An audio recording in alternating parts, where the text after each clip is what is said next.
इसके पहले वीडियो में आपने देखा है कि सरल परिपथ कैसे बनाते हैं। अब हम लोग देखते हैं कि समांतर विद्युत परिपथ कैसे बनाते हैं। उसके लिए भी सेम प्रोसेस है, लेकिन कनेक्शन है वो थोड़ा अलग है।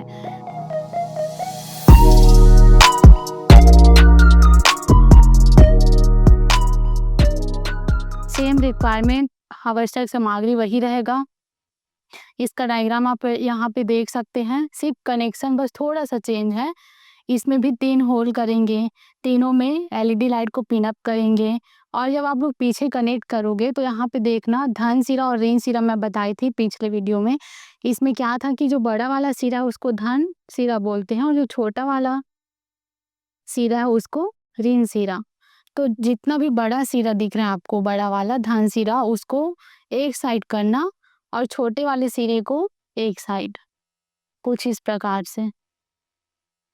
अब ये जो धन सिरा है, तीनों लाइट का धन सिरा, उसको हम लोग वायर से कनेक्ट करेंगे एक दूसरे से। कैंची की मदद से ऊपर का जो कवर है प्लास्टिक का, उसको छीलना है और सिरे में लगाना है। तीनों धनात्मक सिरे को मैं डीसी वायर की मदद से कनेक्ट कर रही हूँ।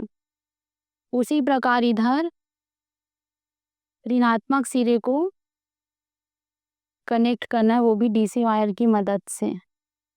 तीनों लाइट का धनात्मक सिरा 2 डीसी वायर से मैं एक दूसरे से कनेक्ट की। उसी प्रकार हमको ऋणात्मक सिरे को भी कनेक्ट करना है। ध्यान से उसको सिरे में कनेक्ट करेंगे। ये पूरा धनात्मक सिरा कनेक्ट हो गया और ऋणात्मक सिरा। अब क्या करेंगे, तीनों एलईडी लाइट के ऋणात्मक सिरे में एक एक डीसी वायर छोटा छोटा कनेक्ट करना है। वैसे ही पॉजिटिव सिरे में आपको छोटा छोटा डीसी वायर कनेक्ट करना है। अब ये तीनों अलग अलग कनेक्ट हो गया। अब इसको हमको तीनों वायर को एक साथ कनेक्ट करना है। उसी प्रकार दूसरे सिरे का वायर तीनों को एक साथ कनेक्ट करेंगे।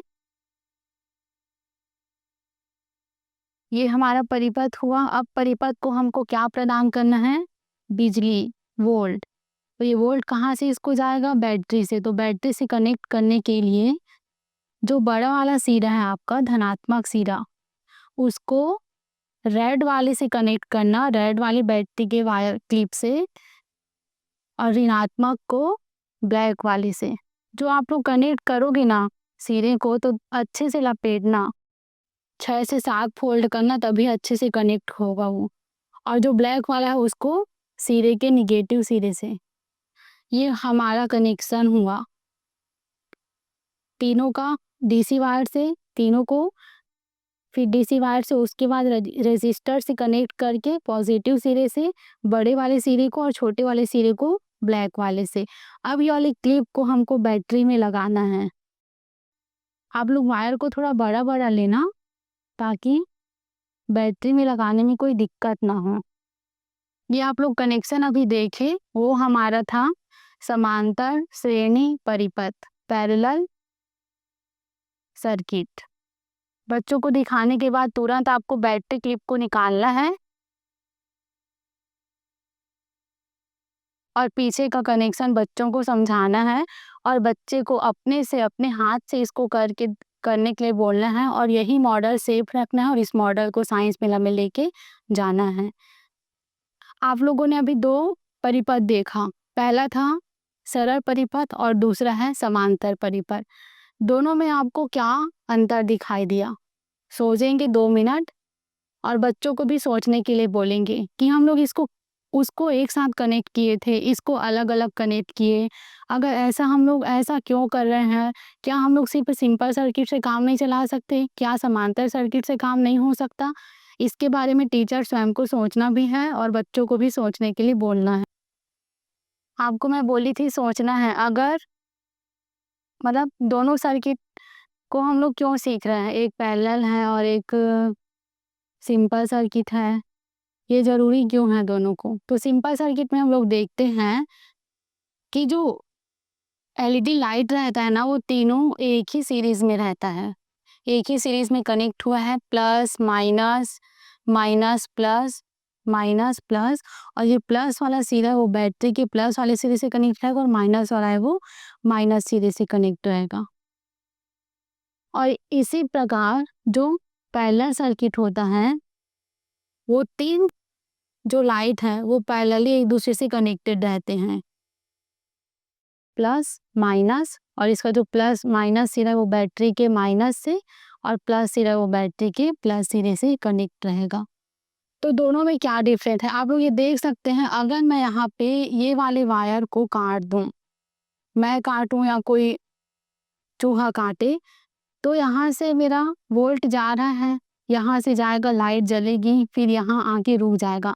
इसको वोल्ट कौन देगा? तो इसीलिए ये लाइट है वो नहीं जलेगी। तो अगर जो आप लोग देखते हैं घरों में झालर लाइट यूज़ करते हैं दिवाली के टाइम में, तो सब एक दूसरे से कनेक्टेड रहता है, जो कि क्या रहता है, सरल सर्किट रहता है। इसीलिए अगर एक लाइट का वायर अगर कटा कहीं से भी, तो क्या होता है, आगे की पूरी लाइट नहीं जलती है। तो उसकी रिपेयरिंग के लिए हम लोग क्या करते हैं, ये वाले लाइट को हटा देते हैं और फिर ये वाले जो वायर है उसको ये वाली लाइट से कनेक्ट करें ताकि आगे की लाइट पूरी जले। तो इसका यही डिसएडवांटेज है कि अगर कहीं से भी वायर डिसकनेक्ट हुआ तो पूरी लाइट खराब तो नहीं हुई रहती है, लेकिन यहाँ तक वोल्ट पहुँच ही नहीं रहा है, तो लाइट कैसे जलेगी, नहीं जल पाएगी। इसीलिए इसका यूज़ बहुत कम करते हैं। इसका यूज़ सिर्फ छोटे-छोटे लाइट झालर वगैरह में किया जाता है। और ये जो पैरेलल सर्किट है उसका यूज़ घरों में जो परिपथ लगी होती है ना, आप लोग देखते हो ना, पंखा हो गया, लाइट हो गया, जो भी विद्युत परिपथ है वो जो घरों में यूज़ होता है, उसको हमेशा पैरेलल परिपथ में जोड़ा जाता है। इसका बेनिफिट ये है, अगर मैं यहाँ से एग्जांपल बता रही हूँ, यहाँ से अगर मैं चूहा है या कोई भी काट दिया वायर को, तो यहाँ से तो मेरा वोल्ट जा रहा है ना, यहाँ से जाके इसमें बहेगा, फिर इसमें बहेगा, लेकिन यहाँ इसको सर्किट नहीं मिल रहा है तो ये आगे नहीं जाएगा। बट इसमें तो जाएगा, तो ये दोनों लाइट जलेगी, ये दोनों लाइट ऊपर और नीचे वाली, बाकी ये वाली लाइट नहीं जलेगी क्योंकि इसका वायर इससे कनेक्ट नहीं हो पा रहा है। तो इसका एडवांटेज यही रहता है कि जहाँ पे जो वायर है अगर डिसकनेक्ट हो रहा है उसका परिपथ, तो वही लाइट बस नहीं जलेगी, बाकी सभी लाइट जलेगी। लेकिन इसमें अगर कहीं से भी उसको जाने के लिए कोई रास्ता, कोई पथ नहीं मिलता है, परिपथ को इलेक्ट्रॉन को जाने के लिए, आगे जाने के लिए अगर रास्ता नहीं मिलेगा तो पूरा लाइट नहीं जलती है। तो अधिकतर हम लोग इसका, अगर हम ये मॉडल्स के थ्रू बच्चों को समझाएंगे, ये वाला कंसेप्ट है, उसको ये दोनों मॉडल को लेना है आपको, सिंपल और पैरेलल का, उसके थ्रू समझाएंगे तो बच्चे अच्छे से समझेंगे। और अगर आपको मॉडल बनाने में या उद्देश्य में या सिद्धांत में किसी भी चीज़ में आपको परेशानी होती है तो आप डाउट पूछ सकते हैं, और हैंडबुक भी बना हुआ है, उसकी हेल्प से आप लोग भी इसको अच्छे से बना सकते हैं। Thank you.